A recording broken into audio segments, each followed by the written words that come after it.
175. Presente. Se G é um objeto ideal, então deve ser possível referir-se na percepção a uma série de objetos, G, G2, G3, Gn, onde as influências consideradas completamente eliminadas em G tornam-se cada vez menos perceptíveis à medida que a série progride, de modo que o sujeito pensa que tem razão para supor que as influências consideradas omitidas em G tornam-se arbitrariamente pequenas com o aumento do índice na série Gn tornar-se. Se você deseja visualizar a série, pode imaginar experimentadores que desejam produzir o objeto ideal Ge, combinando G, G2, G3, aproximam-se cada vez mais da sua tarefa, ou seja, pelo menos na imaginação, o objetivo pode chegar o mais perto que se queira. Vamos deixar a análise e dar alguns exemplos. Se um espaço G dotado de caracteres de estado diminui continuamente, então G2, G3, G4 se forma E, tornando-se arbitrariamente pequeno, gerando Gn, etc. O G correspondente é um ponto dotado de caracteres de estado, o ponto material da física. É um objeto ideal porque só pode ser produzido em pensamento, e sua existência conceitual é baseada na observação de que os corpos podem ser divididos e que não parece haver um limite absoluto para a divisibilidade. Se um dia for provado que a divisão de um corpo não pode ser forçada além de um limite especificável, o verdadeiro conceito seria o material.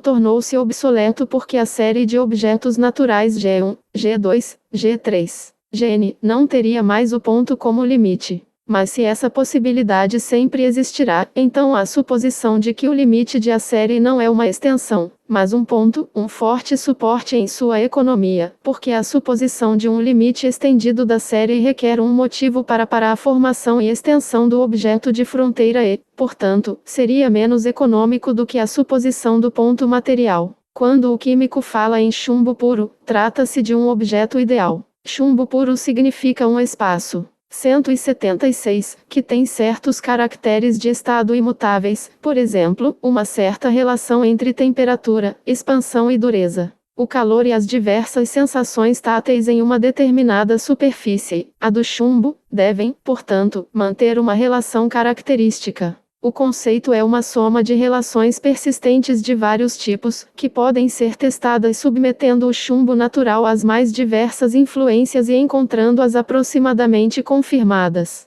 Não importa o quanto o químico tente produzir chumbo puro, ele nunca terá sucesso, mesmo porque é impossível preservar o chumbo puro mesmo por um momento. Tocar até mesmo o menor traço de qualquer coisa que não seja chumbo puro inevitavelmente o alteraria e, portanto, o tornaria impuro. No entanto, o conceito existe como um objeto ideal porque o químico é capaz de produzir chumbo natural extremamente próximo do chumbo ideal e porque a hipótese de que a aproximação ao chumbo ideal pode ser arbitrariamente tão longe quanto os avanços da engenharia química podem ser conduzidos, um econômico é. Mais uma vez, deixe a bondade ser definida como um caráter condizente com as pessoas que se esforçam para fazer os outros felizes. O caráter ocorre naturalmente e em graus graduais, e é ideal, na medida em que sempre há no homem natural um pequeno corpo de influências que não podem ser determinadas e que perturbam ou confundem a bondade. Além disso, se definissemos o ser humano como uma combinação de inteligência, instinto de autopreservação, amor, espírito público e alguns outros caracteres que especificamos, ao generalizar essa consideração, sempre restaria um resto indefinível.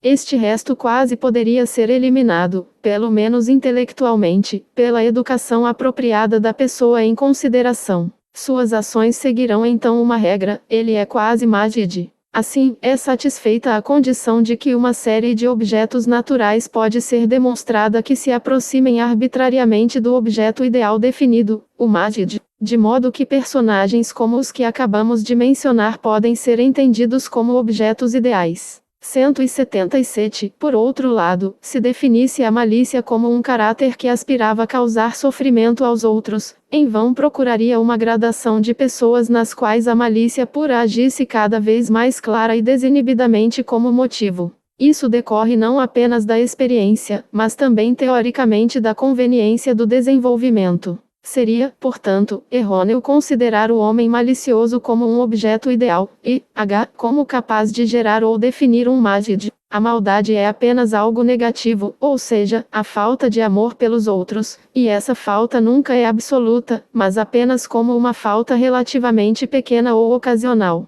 Esses exemplos podem bastar por enquanto. Vamos agora nos aprofundar em algumas observações relacionadas ao assunto. São os objetos ideais, não os naturais, que o homem percebe. Assim como a criança define o cachorro como uma coisa de 4 patas que late e reluta em introduzir novos recursos na definição, o ser humano desenvolvido concebe coisas naturais através de sua mente apenas como conceitos aos quais ele dá alguns deles atribuindo caracteres selecionados, ignorando as miríades desconhecidas para ele. Quando os sentidos do homem são ativados, a função lógica é ativada ao mesmo tempo, e o resultado, a percepção, é, portanto, sempre comandado e construído. Isso indica precisamente o que constitui a essência do objeto ideal. Certamente este modo é o único em que os sentidos podem realizar sua tarefa, porque um objeto natural tem uma multidão incalculável de caracteres entre os quais seus interesses vitais compelem o sujeito a fazer uma escolha.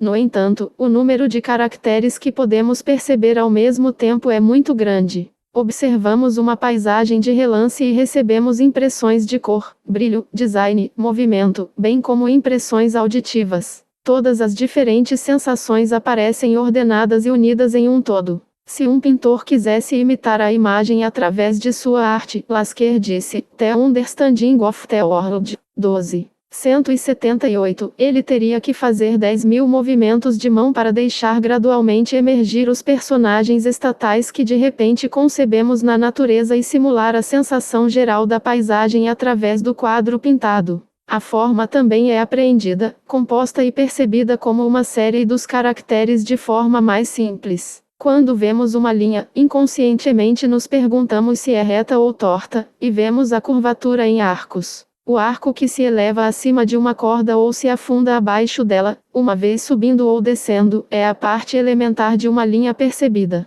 As características de tal arco são o comprimento da corda e a posição daquele ponto no arco que está mais distante da corda. A divisão de uma linha em tais arcos mais simples segue novamente certos motivos. Por exemplo, quando vemos os contornos de uma série de colinas, é no plano horizontal que preferimos colocar a corda, e qualquer transição de côncavo para convexo que nos leva às causas da divisão. Além disso, essa divisão depende do estágio de desenvolvimento do espectador. Um pintor definirá uma variedade maior de arcos do que o observador ingênuo. Além dessa divisão, porém, olhar uma linha também tem um ato sintético. Resumimos, por X. Um quadrado, um retângulo, uma figura regular, um círculo, por exemplo, também aparecem como um todo, e sem dúvida temos uma ideia aproximada do curso de cada curva como uma unidade. Essa unidade vem de nossa experiência do significado da linha. Vemos a flor não apenas como um complexo de cores e desenhos, mas como um todo orgânico. Este ato é o original, a divisão algo biologicamente posterior. As coisas inicialmente têm um valor de uso ou prazer, ou seja, apenas um caráter prejudicial ou útil, e só mais tarde a mente analisante acrescenta outros caracteres a elas, pelo que o sentimento primário de prazer e desprazer é muito enfraquecido, a percepção torna-se mais objetiva e ao mesmo tempo mais penetrante. Portanto, olhar para uma linha é um processo completamente diferente de entender sua definição matemática. 179. O físico que segue a trajetória de um ponto em movimento como que vendo tem um complexo de sensações completamente diferente do matemático que define a trajetória por 3 funções contínuas do tempo. O matemático define a trajetória com absoluta fidelidade e é capaz de responder às perguntas do físico sobre como será esse arco, se a trajetória gira sobre si mesma ou se vai para o infinito, etc. Residem na esfera intelectual e, portanto, têm características diferentes dos objetos do físico. Para o matemático, uma curva é conceitual. Ele pergunta se a curva é algébrica ou transcendental, de que ordem ela é, em quantas ovais diferentes ela se divide, etc.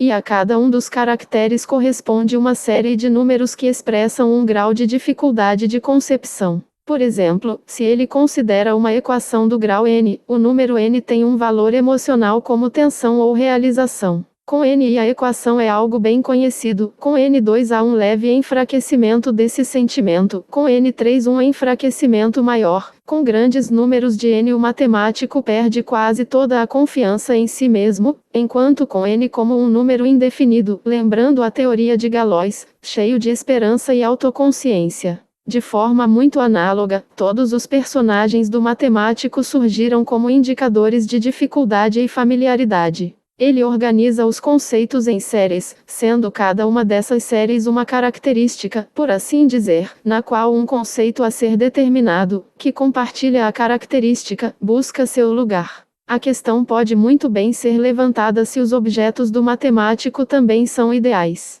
Evidentemente nascem do pensamento, embora seja necessária uma sugestão perceptiva, como vimos. Mas suas origens de pensamento superam todo o resto. A questão então teria que ser entendida como se também existe um contraste entre objetos naturais e ideais em matemática. Pode-se motivá-los, pois os conceitos do matemático, como o da seção cônica ou o número e, levam a um número inesgotável de Chirac 12.